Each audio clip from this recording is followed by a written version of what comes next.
Guillaume Caour.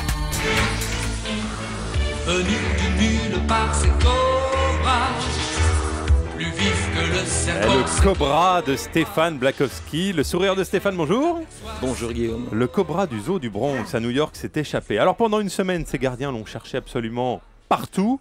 Le pire, c'est que le reptile les a nargués. Il leur a envoyé des messages sur Twitter. Comment c'est possible, ça? Je sais, Guillaume, c'est étonnant, hein, vu qu'un serpent n'a pas de bras, donc pas de main forcément, et Avec donc le nez. pas de doigts. Mais comment fait-il pour taper des messages sur le clavier? Est-ce que vous avez pensé à sa queue, Guillaume? Vous savez qu'aujourd'hui, avec un écran tactile, rien de plus facile. Avec le bout de sa queue, il pourrait très bien. Enfin, on n'est pas obligé d'y croire. Ce qui est sûr, c'est que samedi dernier, au zoo du Bronx, un cobra s'est échappé. Donc les gardiens ont dû fermer le département reptile, parce que c'est un serpent mortel.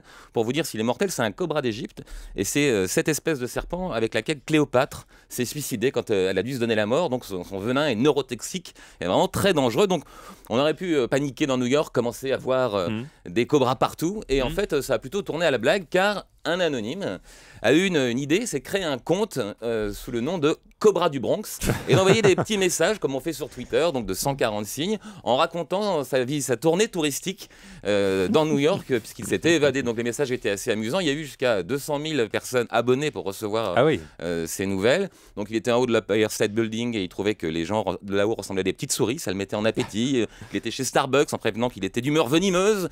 Donc voilà. Donc c'est devenu le nouveau guide touristique de New York, finalement. Plutôt simplement, effectivement, une sorte de people, parce qu'il y avait des gens qui ont suivi, des acteurs s'y sont mêlés. Steve Martin, si vous connaissez, Daily Night Show a fait un sketch. Donc c'est devenu un people de New York, sans qu'on sache qui était vraiment le Cobra, puisque le créateur du compte ne s'est jamais révélé. Et puis la nouvelle est tombée cette nuit. On a retrouvé le Cobra, mais le vrai Cobra. Dépêche AFP 22h08, le Cobra est retrouvé.